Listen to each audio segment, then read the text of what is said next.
And welcome to the Be Progressive Show. I am Brandon Neal, and yesterday I saw something that really put a smile on my face, and that was seeing Neera Tanden set in front of the committee that Bernie Sanders is the chairman of. And if you don't know who Neera Tanden was and still is, a neo-lib corporatist who was a Hillary shill and did nothing but bash Bernie. I mean, thousands of tweets and Bernie and his supporters and progressives in general.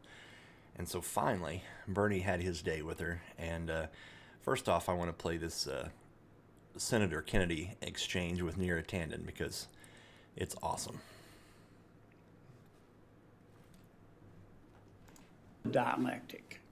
But the comments were personal. I mean, you call Senator Sanders everything but an ignorant slut. That is not true. And well, that's hilarious.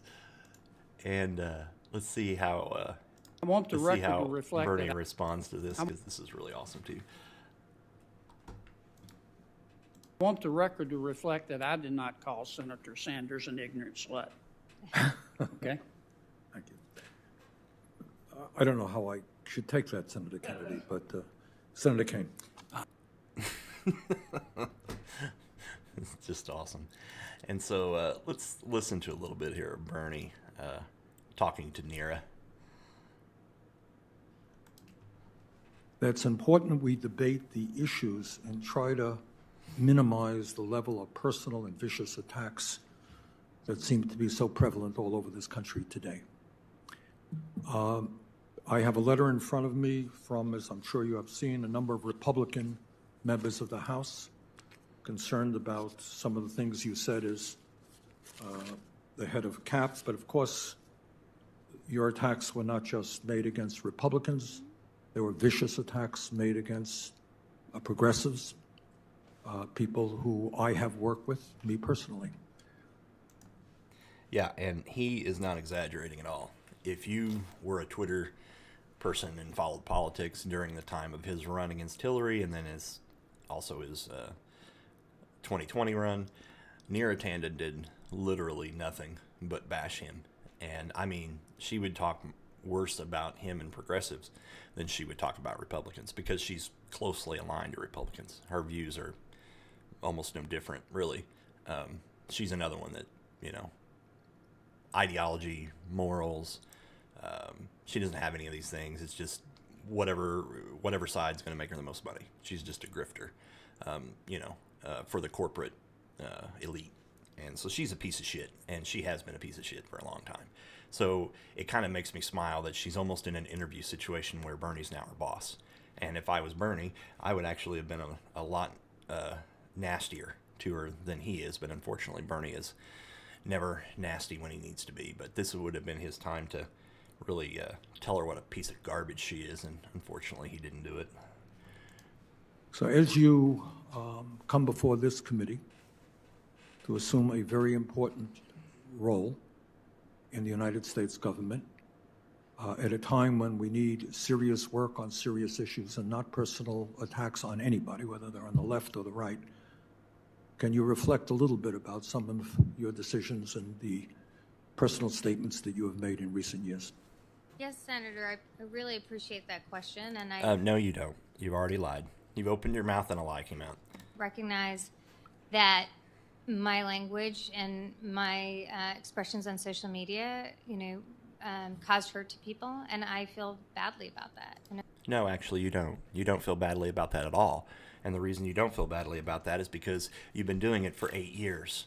And if you think that we're going to believe that now that you want a position, you've all of a sudden changed your mind, no. You're a lying piece of shit. And unfortunately, she's probably still going to, move on. But I just want the world to know that Neera Tanden is the exact kind of, corruption and just filthy politics kind of, people that we don't need on the left. We have a whole party dedicated to those people, and I suggest that Neera Tanden goes with those people. I really regret it. And I recognize this. It's really important for me to demonstrate that I can work with others, and I look forward to taking that burden. And I apologize to people on either the left or right who are hurt by what I've said. And as you know, it's not a question of being hurt. We're all big boys, and I don't see too many girls here, but big boys who get attacked all the time. But it's important that we make the attacks expressing our differences on policy, and that we don't need to make personal attacks no matter what view somebody may hold. So can we assume that as the director of the OMB, we're going to see a different approach if you are appointed than you have taken it? Resilient and determined. She is back.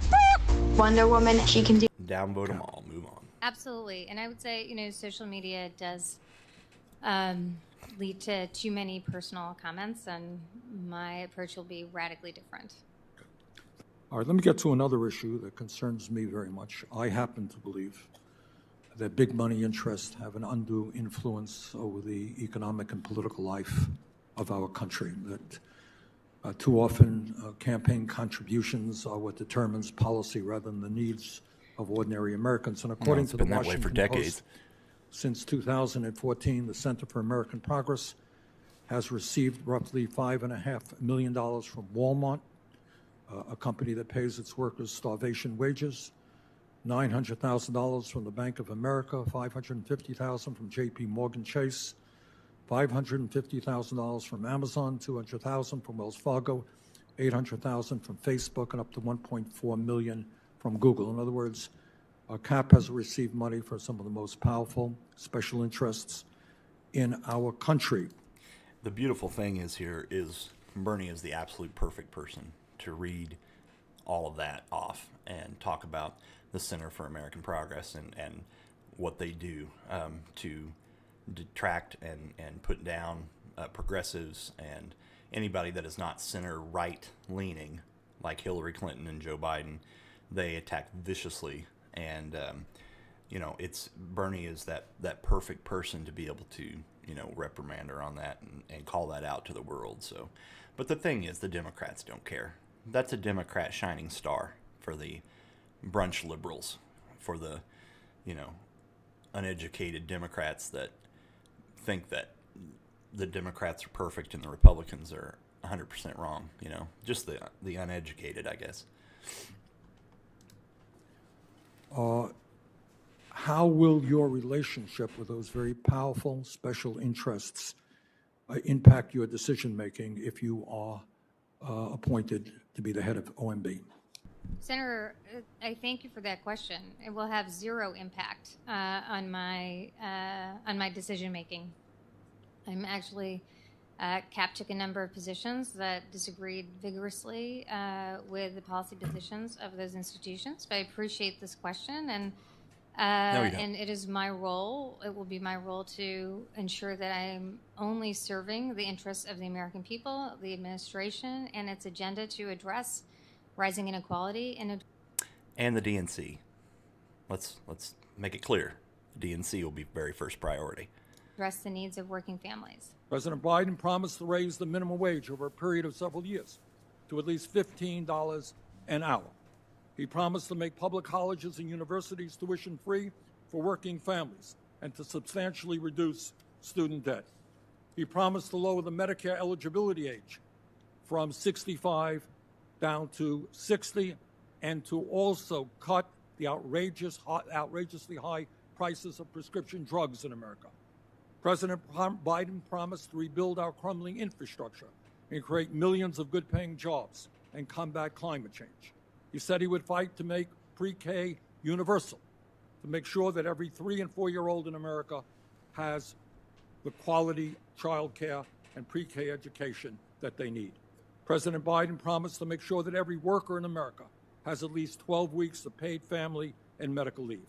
And yes, President Biden promised that he would make sure that corporations like Amazon began to pay their fair share of taxes. Well, as we know, Joe Biden's promises mean absolutely nothing. Where are our $2,000 checks? And I'm still pissed at Bernie for not pushing back on that harder. The next OMB director will play a major role in determining whether those policy proposals succeed or whether they fail. And I want to hear from you this morning how you plan to work with the President, this committee, and the Congress to implement those promises that the President made. Well, she'll have absolutely no issues at all working with Joe Biden. They're the same. You know, they're not lefties, they're right. So she won't have a problem working with him. Now, it's not going to be what Bernie wants it to be for, what they're going to be working toward, but she won't have a problem working with Biden. It'll be a problem working with progressives. Lastly, what I simply want to say is that over the years, I worked with Mike Enzi, who was then the chairman, and Mike and I had a very, very good relationship. And I look forward to having an excellent relationship, a cordial relationship with the ranking member, Lindsey Graham, who I've known for many, many years. I hope, again, that this committee can be the committee that has serious, look, we have differences of opinion. We all know that. But let's have a civil debate, and I promise you that we're going to talk about the most important issues that face your constituents. So let's do that, and with that, let me... One, congratulations to your family. You have lived the American dream. You seem to have an incredible background, and I want to congratulate you. So let's talk about policy. In the education debate, is there any room for school choice in the Biden administration? Thank you. Thank you, Senator. Do you appreciate that thank question? you for your question. So the president has supported charter schools, and to the extent that we make sure that those charter schools are delivering, that they're accountable to the public, that they're as accountable as public schools. And so there's room for charter schools, absolutely, but they need to be accountable, and I think many charter school advocates recognize that. Anything beyond charter schools? No. Well, I mean, obviously in the country today, people... Yeah, I'm not going to listen to her anymore. Anyway, that's Neera Tanden, and that's what she does. And she is just always going to be a center, right-leaning Democrat, and that's not gonna work out in the long run. We'll see problems from her going forward. The OMB position that's a pretty powerful position, and it's really saddening that we had to put somebody like her in there. But, you know, it's Joe Biden. He promotes right-leaning Democrats because he himself is one. So anyway, the last thing I wanted to talk about here real quick in this video, I know it's ran too long, but during the impeachment trial yesterday when the insurrection footage was being shown, Fox News cut and went to something else. I'm sure it was an ad for the My Pillow guy or something. And this is something that Fox News has been doing for years. You know, there could be a world event, that was somehow caused by a Republican, and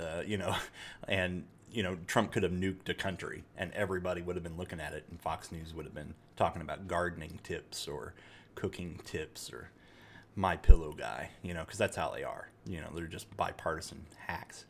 But I just wanted to point that out because this is behavior that comes from Fox all the time. And Jimmy Kimmel said the impeachment trial, which is incredibly powerful, is live on ABC, NBC, CBS, CNN, and not Fox.